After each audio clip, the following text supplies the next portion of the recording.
dim chamber aboard the Harbinger pulsed with an otherworldly glow, the light emanating from the ancient symbols etched into the floor and walls. Captain Rourke stood at the center, his hands steady despite the tumult of emotions roiling beneath his calm exterior. Around him, the crew gathered, faces etched with exhaustion, fear, and fragile hope. The air was thick with the scent of burning incense, mingling with the salty tank of the sea that clung to every corner of the ship. "This is it," Rourke murmured, his voice low but resolute. "Whatever happens, we face it together." Ilara adjusted the delicate wires and conduits she had fashioned to channel the elemental energies required for the ritual. "The Helm's curse has shadowed us for too long," she said, eyes locked on the glowing artifact cradled in the center of the chamber. "Tonight, we end it." Jorin's fingers trembled as he traced the intricate lines of the navigation charts scattered nearby, their paths now seeming less certain, yet somehow more meaningful. "I pray we're not too late," he whispered. Mira, cloaked in her shifting garments, stepped forward, her gaze piercing through the dim light. "The spirits bound to the Helm will not yield easily. We must be prepared for anything." Rourke nodded. "Then let us begin." The crew formed a circle, hands joined or resting on the ancient relic.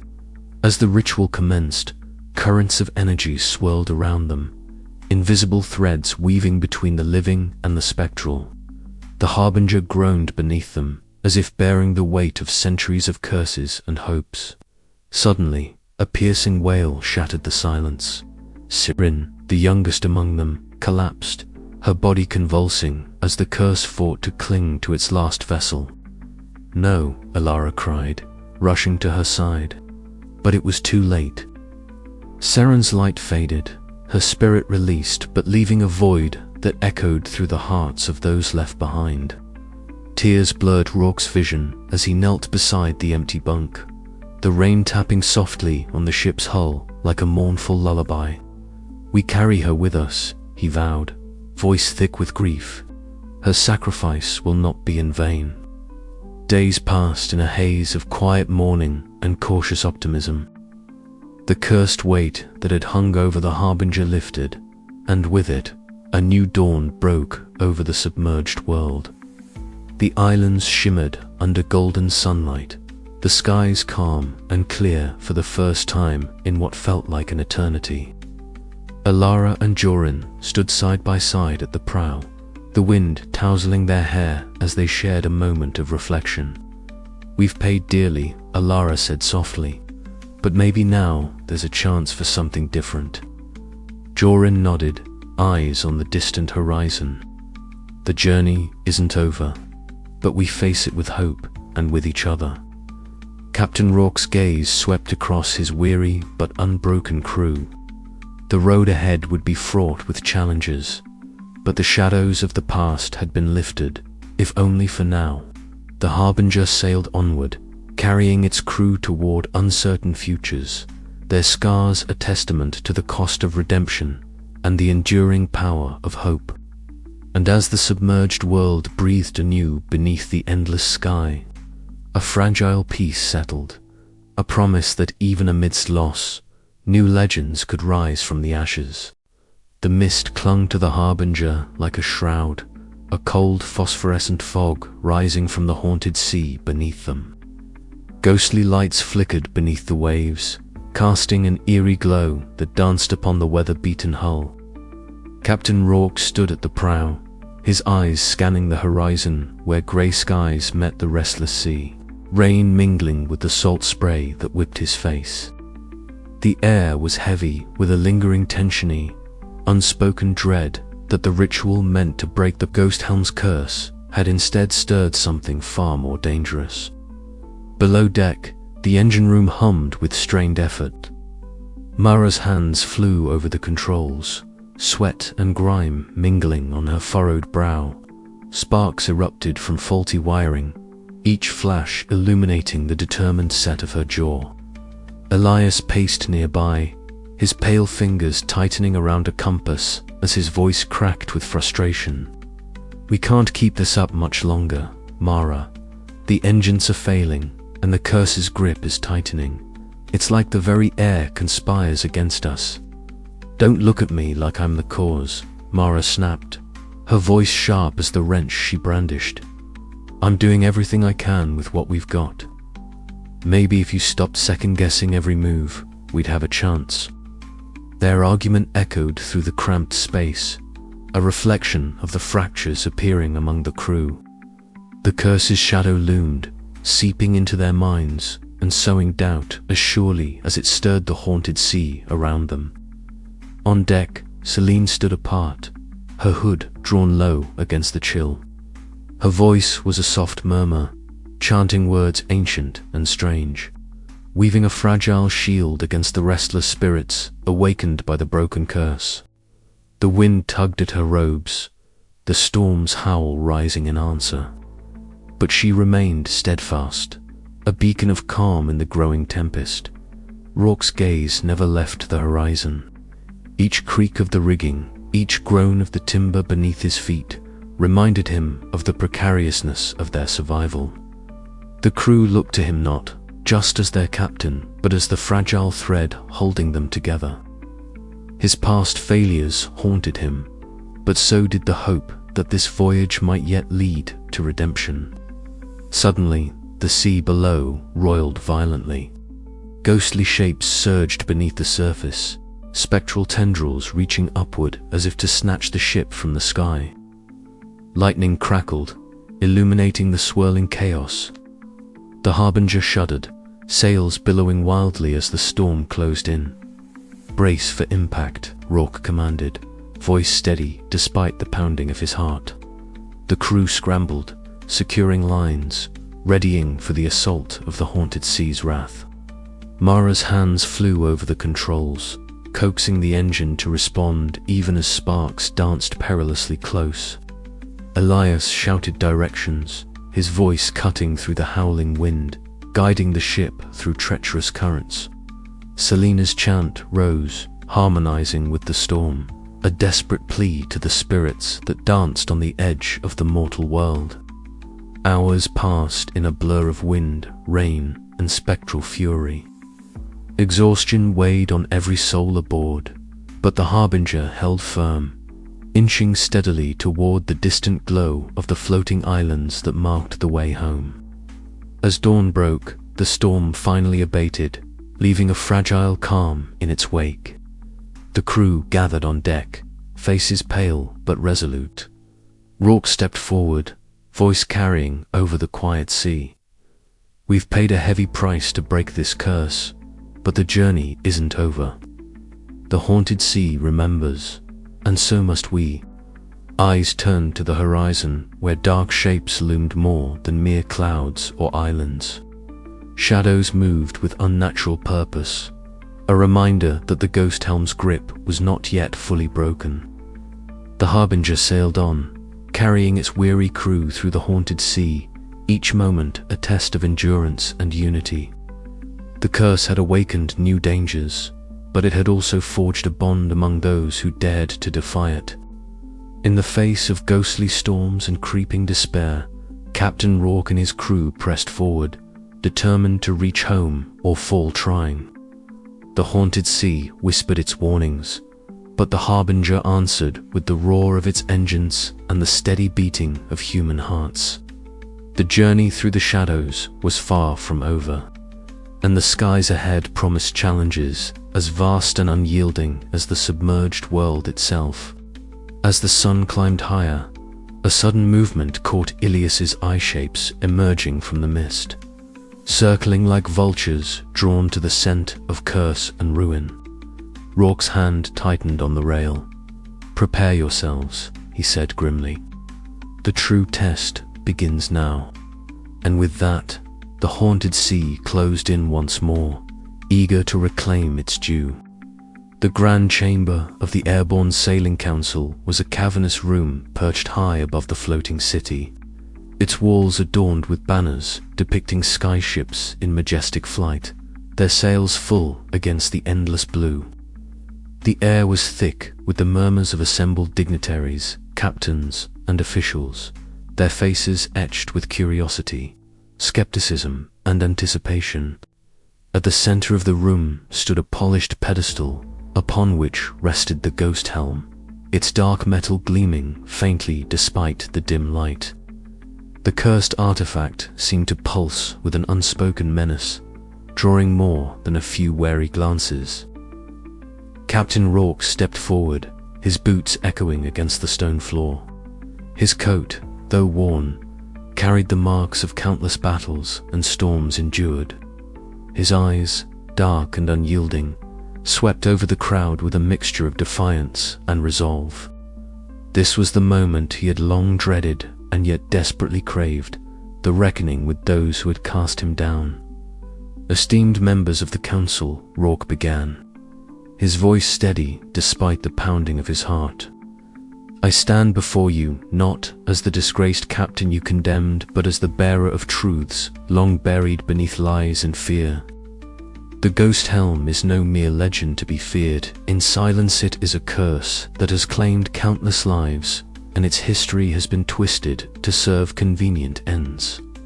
A sharp intake of breath rippled through the chamber.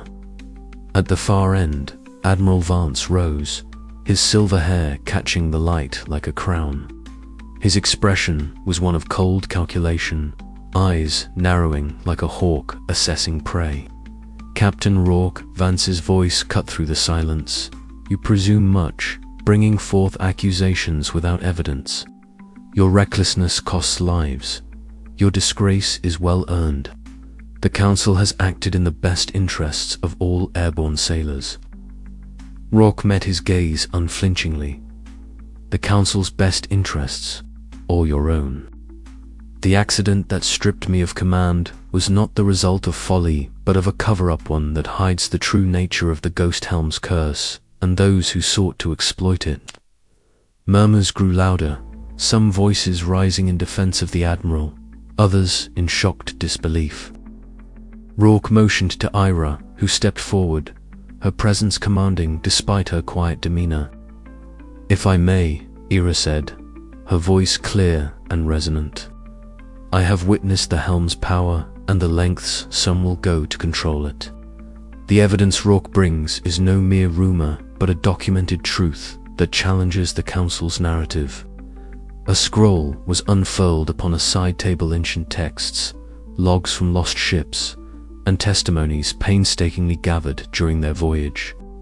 The chamber fell into a stunned hush as the documents were examined. Navigator Talon and Engineer Myra stood behind Rourke, their faces a mix of pride and anxiety, knowing this moment could either redeem or doom them all. Admiral Vance's composure cracked, a flicker of anger flashing across his features. "These are forgeries." "No," Rourke replied, stepping closer. "These are the voices of those silenced by fear and power.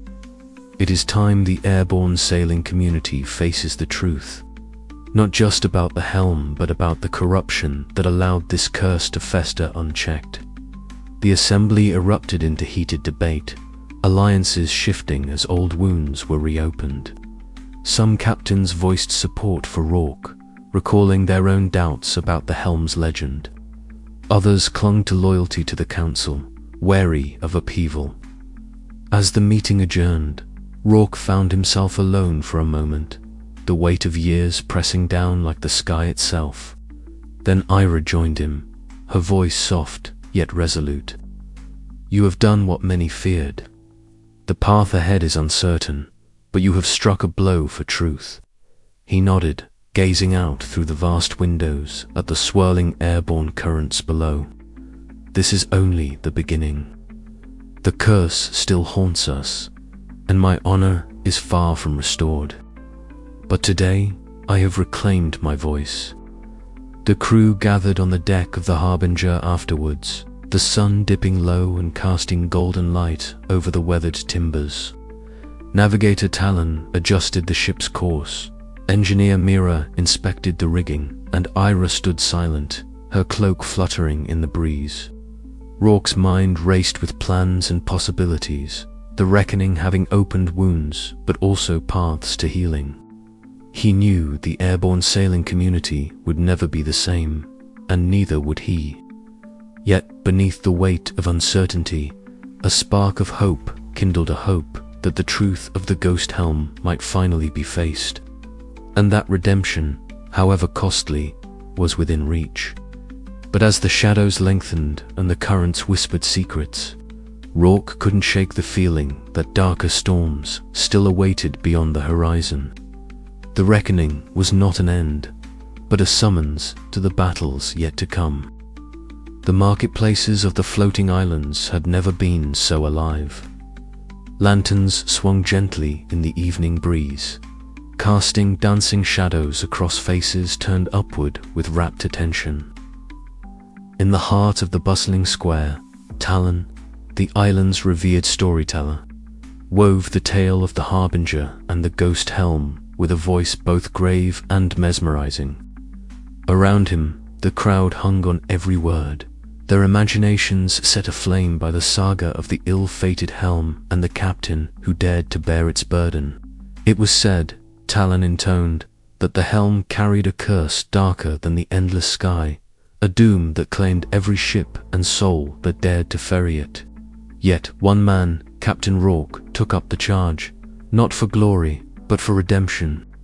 Through storms conjured by the haunted sea, betrayals, and battles with sky pirates, he sailed onward, his resolve unbroken. Murmurs rippled through the crowd as children clutched their parents' hands, wide-eyed. Elders nodded solemnly, recalling their own whispered fears and hopes about the helm's power. In this telling, Rourke was no longer the disgraced captain who'd lost his command. He was a beacon of resilience, a symbol of hope that even the darkest curses could be faced and, perhaps, overcome. Meanwhile, on a quiet deck far above the bustling streets, Captain Rourke stood at the prow of the newly christened skyship, the Phoenix's Flight. The dawn painted the sky in hues of rose and gold, the soft light catching on the polished wood and rigging. The wind tugged at his coat, a familiar companion, while his gaze stretched toward the horizon, vast, uncharted, and filled with promise. He breathed deeply, feeling the weight of his past lift, replaced by a steady flame of determination. Beside him, the crew moved with practiced ease, their faces marked by the trials they had survived and the bonds forged in adversity. Alara, the ship's engineer, emerged from below deck, her hands still bearing the marks of her diligent work. She exchanged a brief, knowing look with Sorin, the navigator whose past burdens had once threatened to steer them astray. Below deck, the hum of the ship's engines blended with soft laughter and shared stories. For a moment, the ghosts of the past seemed to recede, replaced by a fragile peace. Alara and Sorin sat close, their earlier tensions eased by the journey's end and the promise of new beginnings. The camaraderie that had once seemed impossible now flickered like a steady flame, a testament to the transformative power of shared hardship. But not all was settled. On the mist-cloaked docks, Myra, the enigmatic passenger whose cryptic motives had shadowed the voyage, prepared to depart. Her silver hair caught the pale morning light as she turned to face Rourke one last time. Her voice, barely above a whisper, carried a final warning. "The helm's curse is not so easily laid to rest," she said, eyes glinting with an inscrutable depth. "The winds carry whispers still, and shadows stir where least expected." With that, she vanished into the swirling mists, leaving behind a chill that swept through the air like a ghost's breath. Rourke watched her go, a knot tightening in his chest, a reminder that the end of one journey only heralded the beginning of another. Back in the market square, Talon's voice rose to a crescendo, the tale reaching its climax. "And so," he declared, "the legend of the ghost helm lives on, carried on the wings of the Harbinger. A story of courage, sacrifice, and the unyielding spirit of those who dare to sail the endless sky. The crowd erupted in applause, their hearts stirred by the saga's enduring power. As they dispersed into the night, the story took root, destined to grow and evolve with each telling, inspiring future generations to brave the skies and confront their own shadows. Yet, in the quiet corners of the islands, whispers persisted. The Helm's curse, though diminished, was not banished entirely. New mysteries awaited in the currents above, and Captain Rourke, now a legend, knew that his journey was far from over. The skies beckoned, vast and endless, and with them the promise of new adventures and new dangers beyond the horizon. As the Phoenix's flight soared upward, cutting through the morning mist, Rourke's resolve hardened. Whatever lay ahead, he would face it head-on. The past had shaped him, but it would not define him. The legend of the ghost Helm was his to carry a burden and a beacon into the endless sky.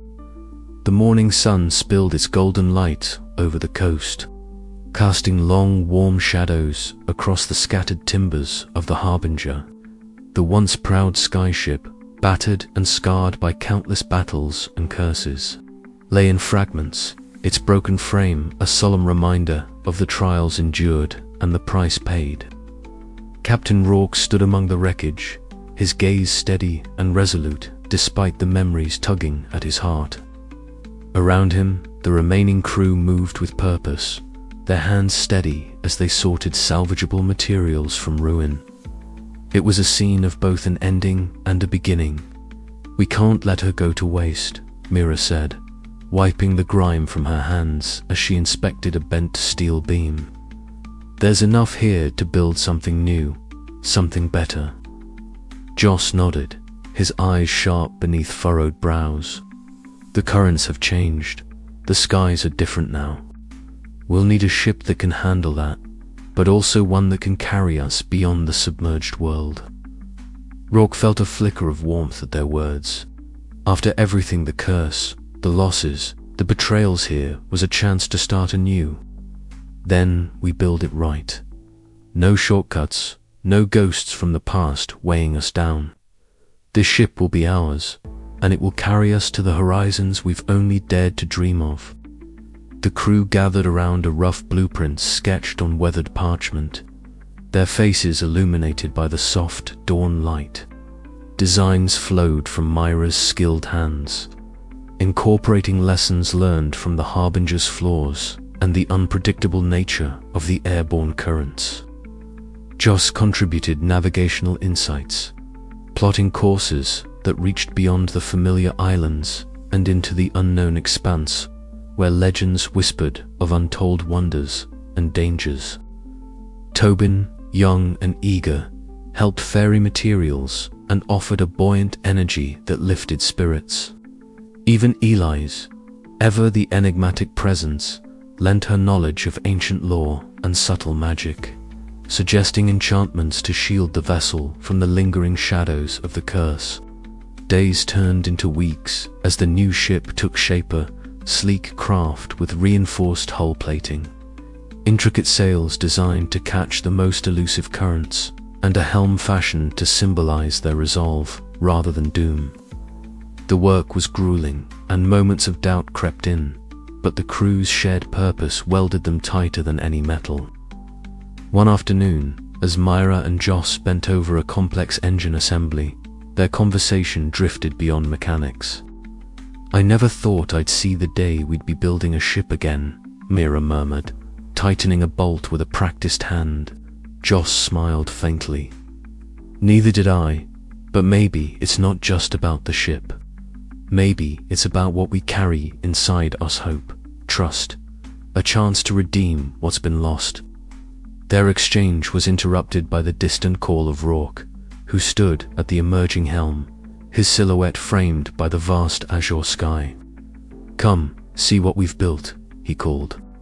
The crew assembled, eyes wide as the ship gleamed under the afternoon sun, a testament to their resilience and dreams. Rourke placed a hand on the polished wheel, feeling the solid wood beneath his fingers, a tangible anchor to the future. "We set our course here," he said quietly, "not just across the skies, but toward a new legacy, one that we write together." As twilight descended, the crew gathered around a crackling fire near the shore. The haunted sea, once a source of dread, was now a distant memory behind them. Stories were shared, laughter echoed, and for a time, the burdens of the past lifted like the gentle evening breeze. Stars shimmered overhead, vast and unending, mirroring the endless possibilities that awaited. Yet beneath the smiles, Rourke's mind raced. The curse of the ghost Helm had not vanished entirely. Shadows lingered in the corners of their journey. But here, in the light of their new beginning, those shadows felt smaller, more manageable. He vowed silently to protect his crew, to face whatever storms lay ahead, and to chart a course toward hope, no matter the cost. The night deepened, and dreams took flight on the wings of the wind. Tomorrow, they would sail once more, not just away from the past, but into the endless sky of their future. The construction site buzzed with activity as the morning sun rose higher, casting sharp contrasts on the freshly hewn timbers and polished metal. Rourke moved among the workers, offering words of encouragement and steadying hands to those who faltered. Despite his stoic exterior, a quiet pride bloomed within him, feeling unfamiliar but welcome. Mira was at the engine room, directing the placement of a new kind of propulsor, designed to harness the more volatile currents recently discovered. Her face was streaked with sweat and soot, but her eyes shone bright with determination. Joss hovered nearby, mapping the complex pathways of the currents on his charts, his fingers tracing invisible lines that only he could see. "Captain," Myra called over the din, "these new stabilizers will give us an edge in the turbulent skies. If they work as I hope, we'll be able to navigate storms like the one that battered us before." Rourke nodded, the weight of responsibility settling comfortably on his shoulders. "Good, because we'll need every advantage to stay ahead of what's coming." The air was thick with the scent of sawdust, oil, and salt blend that had become their new normal. Around them, the workers hummed with purpose, their movements synchronized like the beating heart of the ship taking shape. In the quiet moments, Rourke found himself reflecting on the journey so far. The ghost Helm's curse had nearly broken them, but it had also forged an unyielding bond among the survivors.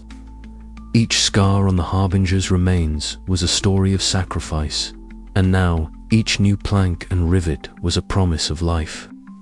That evening, as the sun dipped below the horizon, casting a fiery glow upon the sea, the crew gathered to test the newly installed sails.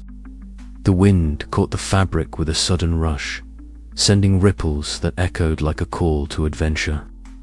"Feels like the sky itself is welcoming us back," Tobin said, eyes wide with excitement.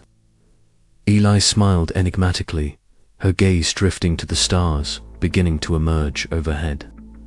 "The winds remember those who respect them. We must honor that trust." Rourke stepped forward, placing his hand on the sail's edge. "Then let us set our course true and sail beyond the limits of the submerged world." The night was alive with possibility, and as the stars wheeled overhead, the new ship creaked and groaned, living vessel born of hope and resolve, ready to carry its crew toward horizons yet unseen. Days later, the shipyard was alive with the final touches. The crew worked tirelessly, their hands steady despite fatigue.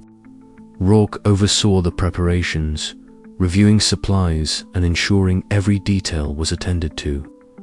The ship had been named the New Dawn, a symbol of their rebirth and the promise of what was to come. Gathered in the captain's quarters, Rourke, Myra, Joss, Eli's, and Tobin laid out the route for their maiden voyage. The maps were dotted with uncharted territories, places whispered about in legends and feared by many. "We leave the safety of the known islands behind," Joss said, his voice steady but tinged with uncertainty. "But that's where the true adventure lies." Rourke looked round at his crew, each carrying the weight of past sorrows but also the fire of new purpose. "We sail not just to escape the past, but to create a future worthy of our scars. Whatever awaits beyond, we face it together." The room fell silent, the gravity of the moment settling over them.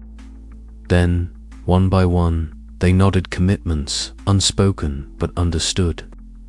On the dawn of their departure, the crew assembled on deck. The sky was a canvas of pale pinks and oranges, the currents gentle and welcoming. As the new dawn lifted from the docks, a cheer rose from the hearts of those aboard, a sound carried on the wind like a prayer. Rourke took the helm, feeling the steady pulse of the ship beneath him. The horizon stretched endlessly ahead, a promise unbroken. Behind them lay the haunted sea and the cursed Helm, but before them, the boundless skies and the chance to reclaim honor, hope, and freedom. "Set the course," he ordered, voice firm and clear.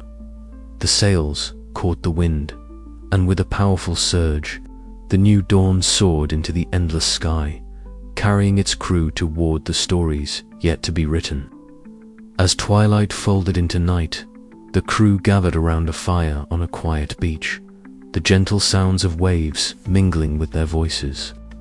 Stories were shared, some light-hearted, others heavy with memory, but all woven with a renewed sense of camaraderie.